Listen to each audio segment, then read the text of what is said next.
प्रिय विद्यार्थियों, आपको हम काव्य प्रकाश प्रथम उल्लास पढ़ाना प्रारंभ कर रहे हैं। काव्य प्रकाश काव्य शास्त्र का ग्रंथ है। तो ग्रंथ क्या होता है और ग्रंथ का क्या लक्षण होता है, पहले इसे आप समझ लीजिए। कहते हैं पंचाअंगम वाक्यम ग्रंथ, अर्थात 5 अवयवों से युक्त वाक्य को ग्रंथ कहते हैं। कहीं कहीं पर 5 अंगों की जगह पंचाधिकरण नाम भी प्रयोग में मिलता है। तो ये 5 अंग या पंचाधिकरण क्या होते हैं? पहला है विषय, दूसरा उसके विषय में संशय, तीसरा है पूर्व पक्ष, चौथा है उत्तर पक्ष और अंत में निर्णय को प्राप्त करना। यह 5 अंग शास्त्र में अधिकरण माने गए हैं और वही 5 अंगों के भी, वही 5 ग्रंथों के भी अंग हैं। जो ये 5 अधिकरण हैं वही 5 ग्रंथों के भी अंग हैं। इन 5 अंगों से युक्त वाक्य ग्रंथ कहलाता है। काव्य प्रकाश में भी अनेक विषयों में पूर्व पक्ष आदि का निराकरण करके निर्णय या सिद्धांत स्थिर किए गए हैं, इसीलिए काव्य प्रकाश ग्रंथ कहा जाता है। ग्रंथ के प्रारंभ में कवि ने माँ भारती की स्तुति की है। प्रत्येक शुभ कार्य के प्रारंभ में भगवान का स्मरण करना सभी आस्तिकों में समान रूप से पाया जाता है। इसलिए ग्रंथ के आरंभ में भी किसी न किसी रूप में अपने इष्ट देवता का स्मरण किए जाने की परंपरा हमारे भारतीय साहित्य में मिलती है। इसको मंगलाचरण नाम से कहा जाता है। इस मंगलाचरण अथवा भगवान के नाम का स्मरण करने से कार्य सिद्धि के मार्ग में आने वाली विघ्न बाधाओं के ऊपर विजय प्राप्त करने की क्षमता प्राप्त होती है। इसीलिए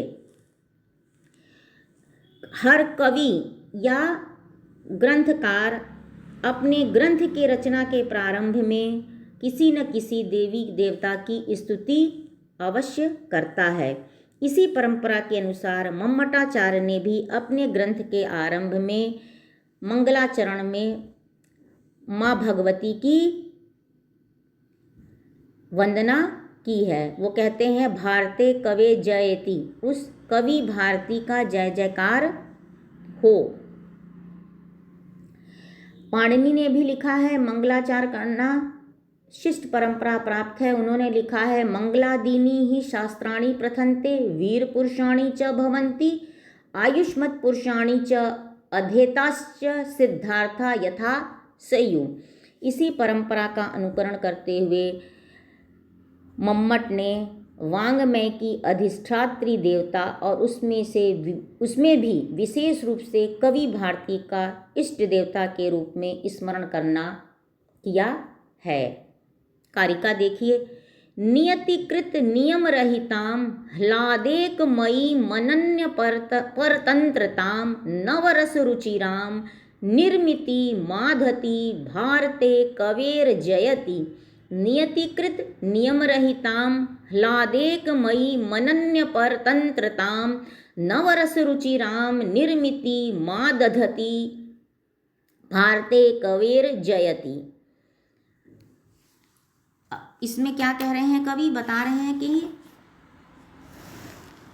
नियति के द्वारा निर्धारित नियमों से रहित, नियतिकृत नियम रहिताम, नियति के द्वारा निर्धारित नियमों से रहित, ह्लादेकमयी केवल आनंद स्वरूप मात्र, अनन्य परतंत्रताम कवि की प्रतिभा को छोड़कर किसी के अधीन न रहने वाली, नवरस रुचिराम 6 रसों के स्थान पर 9 रसों के योग से मनोहारिणी निर्मिति काव्य सृष्टि की रचना करने वाले कवि की भारती, कवि की वाणी सरस्वती सर्वोत्कृष्टशालिनी है। तो ये तो हुआ इसका सामान्य सा अनुवाद इस कारिका का।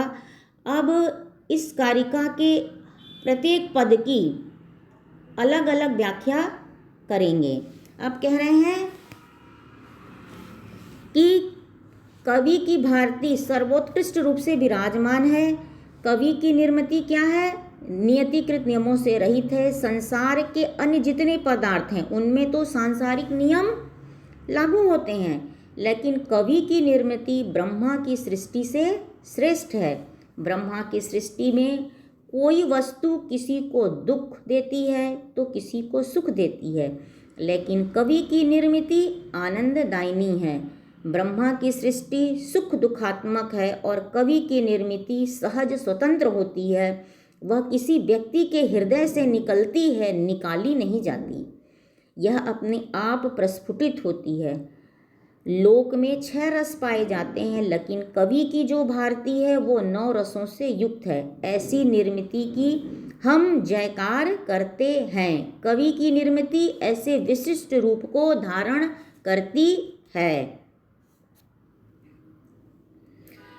मंगलाचरण की इस कारिका में कवि ने काव्य के काव्य को विधाता की सृष्टि से उत्कृष्ट दिखाया है और इसकी उत्कृष्टता के 4 हेतु दिए हैं। पहला क्या है? नियतिकृत नियम रहिताम। अब जब व्याख्या लिखेंगे तो आप इसके एक एक पदों को खोल खोल कर इसकी व्याख्या लिखनी होगी। तो पहला क्या है? नियतिकृत नियम रहिताम। कवि कृति नियतिकृत नियमों से रहित है। कवि कृति सांसारिक नियमों से रहित है, यह उसकी प्रथम विशेषता है या विलक्षणता है। विधाता की यह सृष्टि अदृष्ट शक्ति अथवा प्रकृति नियति के नियमों से नियंत्रित होती है। यहाँ प्रकृति के नियमों के विधान के अनुसार ही प्रत्येक कार्य होता है। जैसे पुष्पों में सुगंध होती है या धार्मिक विश्वास के अनुसार इस शरीर को त्याग कर स्वर्ग की प्राप्ति होती है, किंतु काव्य जगत की सृष्टि इससे विलक्षण है। यह नियति के अटल नियमों से बंधी हुई नहीं है। यहाँ कार्य कारण भाव का कठोर नियंत्रण नहीं है। यहाँ इसमें तो मुख में भी सौरभ हो सकता है और यश में भी सौरभ का रूप धारण कर सकता है। इसीलिए कवियों के इस अनुष्ठेय संसार में इसी शरीर से स्वर्ग की प्राप्ति भी संभव है। स्वर्ग प्राप्तिर नेनेव देहेन वरवर्णिनी भी कहा है। और क्या कहते हैं? अपारे काव्य संसारे कविरेकः प्रजापति यथा अस्मे रोचते विश्वम तथैव परिवर्तते। अर्थात इस काव्य संसार में कवि ही प्रजापति है। कवि ही क्या है? सृष्टि का विधान करने वाला है और उसको जैसा दिखाई देता है वह वैसी रचना करता है। अतः कवि कृति नियतिकृत नियमों से रहित है। ह्लादेकमयी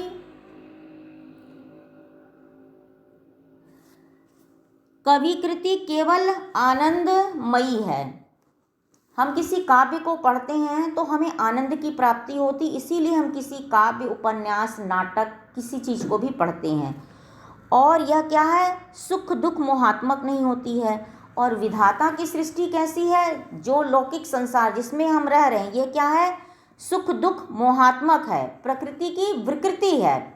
विधाता की सृष्टि में क्या हम देखते हैं? सुख दुख दोनों है। कभी जीवन में सुख लगा रहता है और कभी जीवन में दुख लगा रहता है। लेकिन कवि की जो विलक्षण रचना है उसमें सुख का ही केवल वर्णन मिलेगा, हमें उससे दुख की प्राप्ति नहीं होती है। अतः कवि की विलक्षण रचना में दुख और मोह का तो लेश मात्र भी वर्णन नहीं है। केवल वह क्या होती है? आनंददायिनी होती है। हृदय को परम आनंद की प्राप्ति होती है। इसलिए कह रहे हैं ह्लादेकमयी। कवि की जो सृष्टि है वो केवल आनंदमयी है, आनंद को देने वाली है। अनन्य परतंत्रताम। अनन्य परतंत्रताम है कवि कृति अन्य कारणों के अधीन नहीं है। कवि की जब रचना करता है तो उसकी कृति किसी कारण के अधीन नहीं होती कि हमको इसलिए यह रचना करनी है। और विधाता की सृष्टि क्या है? समवायी असमवायी निमित्त 3 प्रकार के कारणों के अधीन है, किंतु कवि की सृष्टि इससे विलक्षण है। वह तो कवि की स्वतंत्र आनंद वृत्ति का क्या होती है, कवि की स्वतंत्र वृत्ति से उत्पन्न होती है। कवि कृति कवि के हृदय में से स्वतः प्रस्फुटित होती है। अतः कवि की जो वाणी है वह अनन्य परतंत्र है, वह एकदम ही स्वतंत्र, वो किसी के अधीन नहीं है कवि की वाणी। फिर क्या कह रहे हैं इसकी कार्य, एक पद है नव रस रुचिराम। कवि कृति 9 रसों से मनोहर है। विधाता की सृष्टि में 6 रस पाए जाते हैं, मधुर, अम्ल, कटु, कसाय, लवण और तिक्त। अतः ब्रह्मा की सृष्टि इन रसों के द्वारा सर्वथा मनोहर नहीं होती है। कवि कृति इससे विलक्षण है। कवि की कृति में श्रृंगार, करुण, वीर, हास्य, अद्भुत आदि 9 रस होते हैं और वे सभी रस सदा रुचिकर और आनंदप्रद हुआ करते हैं।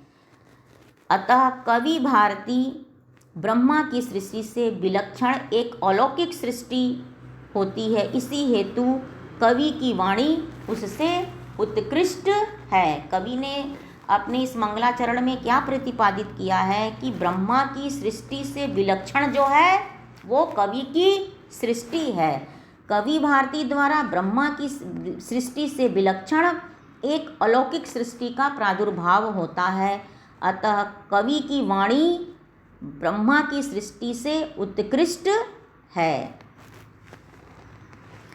भारते कर्वे जयति, इसमें कवि पद में षष्ठी का प्रयोग हुआ है। वह क्या है, संबंध सामान्य का सूचक है। कवि भारती के 2 अर्थ होते हैं, एक कवि की भारती अर्थात काव्य और दूसरा कवि की भारती अर्थात उसकी आराध्य देवी सरस्वती। इस मंगलाचरण में देवी के ऐश्वर्य का वर्णन होने से वस्तु ध्वनि है और भगवत विषय रसिका यानी सरस्वती देवी का वर्णन होने से इसमें भाव ध्वनि, रसादी ध्वनि है, जो कि आपको काव्य प्रकाश के चतुर्थ उल्लास में पढ़ेंगे रसादी ध्वनि। तब आपको समझ में आएगा कि रसादी ध्वनि या भाव ध्वनि क्या होती है। तो ये तो रहा प्रथम कारिका। अगले दिन दूसरी कारिका आपको पढ़ाएंगे।